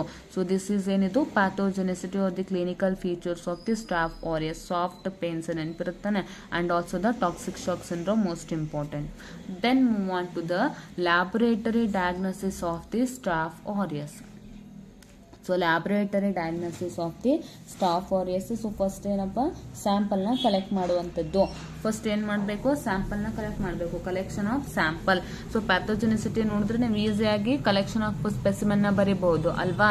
ಹೇಗೆ, so personal sample collect ಮಾಡ್ತೀರಾ, ಹೇಗೆ from the ಲೆಷನ್ಸ್. And ಮತ್ತೇನು, meningitis ಕಾಸ್ ಇದ್ರೆ CSF ಸ್ಯಾಂಪಲ್ನ collect ಮಾಡ್ತೀರಾ. In case of septicaemia ಆದ್ರೆ blood ಸ್ಯಾಂಪಲ್ನ collect ಮಾಡ್ತೀರಾ. Food poisoning ಆದ್ರೆ ವಾಮಿಟರ್ಸ್ ಅವ್ರದ್ದು ಫೀಸಸ್ ಸ್ಯಾಂಪಲ್ನ ಕಲೆಕ್ಟ್ ಮಾಡ್ತೀರಾ. ಆ್ಯಂಡ್ ಯೂರಿನ್ ಇಂದ ಯೂರಿನರಿ ಟ್ರಾಕ್ಟ್ ಇನ್ಫೆಕ್ಷನ್ ಕೇಸಸ್ ಅಲ್ಲಿ ಕಲೆಕ್ಟ್ ಮಾಡಬೇಕು, ಮತ್ತೆ ಸ್ಪೂಟಮ್ ಸ್ಯಾಂಪಲ್ನ ಕಲೆಕ್ಟ್ ಮಾಡಬೇಕು. ಯಾವಾಗ ಇಂದ ರೆಸ್ಪಿರೇಟರಿ ಇನ್ಫೆಕ್ಷನ್ಸ್ ಅಲ್ಲಿ ನಾವು ಸ್ಪೂಟಮ್ ಸ್ಯಾಂಪಲ್ನ ಕಲೆಕ್ಟ್ ಮಾಡಬೇಕು. ಆದಷ್ಟು ಬೇಗ ಏನ್ ಮಾಡಬೇಕು, ಸ್ಯಾಂಪಲ್ನ ಸ್ಟರೈಲ್ ಕಂಟೈನರ್ ಕಲೆಕ್ಟ್ ಮಾಡಿ ಅದನ್ನ ಆದಷ್ಟು ಬೇಗ ಟ್ರಾನ್ಸ್ಪೋರ್ಟ್ ಮಾಡಬೇಕು ಅಲ್ವಾ. ಸೊ ಟ್ರಾನ್ಸ್ಪೋರ್ಟ್ ಮಾಡ್ಬೇಕಪ್ಪ ಅಂತಂದ್ರೆ, ಸೊ ನಿಮ್ ಲ್ಯಾಬಲ್ಲೇ ಮಾಡಿದ್ರೆ ಈಸಿಯಾಗಿ ಮಾಡ್ಬೋದು, ಇಲ್ಲಾಂದ್ರೆ transport to laboratory immediately transport ಮಾಡಬೇಕು. So next processing of specimen ಹೇಗೆ ಮಾಡ್ತೀವಿ. ಸೊ ಪ್ರೊಸೆಸಿಂಗ್ ಆಫ್ ಸ್ಪೆಸಿಮೆನ್ ಹೇಗಪ್ಪ, ಫಸ್ಟ್ ಮೈಕ್ರೋಸ್ಕೋಪಿಕ್ ಎಕ್ಸಾಮಿನೇಷನ್ ಮಾಡ್ತೀವಿ, ಅದರಲ್ಲಿ ವೆಟ್ ಪ್ರಿಪರೇಷನ್ ಮಾಡ್ತೀವಿ, ಮತ್ತೆ ಗ್ರಾಮ್ ಸ್ಟೇನಿಂಗ್ ಅನ್ನ ಮಾಡ್ತೀವಿ. ಸೊ ವೆಟ್ ಪ್ರಿಪರೇಷನ್ ಮಾಡಿದಾಗ ಏನ್ ಸಿಗುತ್ತೆ, that shows the pus cells ನ ಶೋ ಮಾಡುತ್ತೆ. ಅಂಡ್ ಗ್ರಾಮ್ ಸ್ಟೇನಿಂಗ್ ಅಂತಂದ್ರೆ ಆಬ್ವಿಯಸ್ಲಿ ಅಲ್ವಾ, gram positive cocci, that shows the Gram positive cocci ಇಂದ ಕ್ಲಸ್ಟರ್ಸ್ ಅಲ್ಲಿ ಅರೇಂಜ್ಮೆಂಟ್ ಆಗಿರುತ್ತೆ, ಅದನ್ನು ಮೈಕ್ರೋಸ್ಕೋಪಿಕ್ ಅಲ್ಲಿ ನೋಡಬಹುದು. ನೆಕ್ಸ್ಟ್ ಕಲ್ಚರ್ ಅನ್ನ ಬರಿಬೇಕು. ಸೊ ಕಲ್ಚರಲ್ ಕ್ಯಾರೆಕ್ಟರಿಸ್ಟಿಕ್ಸ್ ಓದಿದೀವಿ. And also the biochemical reactions ನ ಏನ್ಬೇಕು, ಯಾವುದು ಕೆಟಲಿಸ್ಟ್ ಪಾಸಿಟಿವ್, ಸೊ ಅದನ್ನ ಬರೀಬೇಕು.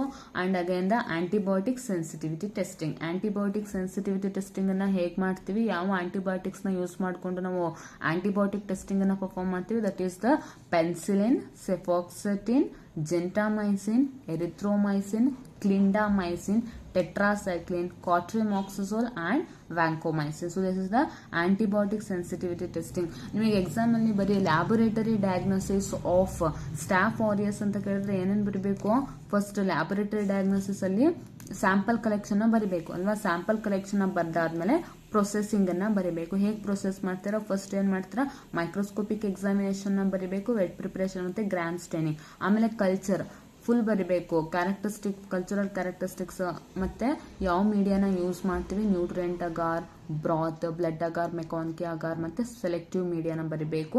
ಅದಾದ್ಮೇಲೆ ಬಯೋಕೆಮಿಕಲ್ ರಿಯಾಕ್ಷನ್ಸ್ ನ ಬರಿಬೇಕು. ಆಮೇಲೆ ಲಾಸ್ಟಿಗೆ ಆಂಟಿಬಯೋಟಿಕ್ ಸೆನ್ಸಿಟಿವಿಟಿನ ಇಷ್ಟು ಫುಲ್ ಬರಿಬೇಕು. 5 ಮಾರ್ಕ್ಸ್ ಕೇಳಿದ್ರು ಕೂಡ ಲ್ಯಾಬೊರೇಟರಿ ಡಯಾಗ್ನೋಸಿಸ್ ಅಲ್ಲಿ ಇಷ್ಟು ಫುಲ್ ಬರಿಬೇಕು. ಹೋಪ್ ಯು ಗಾಯ್ಸ್ ನಿಮಗೆ ವಿಡಿಯೋ ಇಷ್ಟ ಆಗಿದೆ ಅನ್ಕೋತೀನಿ. ಇಷ್ಟ ಆಗಿದ್ರೆ ಪ್ಲೀಸ್ ಲೈಕ್ ಮಾಡಿ, ಶೇರ್ ಮಾಡಿ ಮತ್ತೆ ಸಬ್ಸ್ಕ್ರೈಬ್ ಮಾಡಿ. Thank you.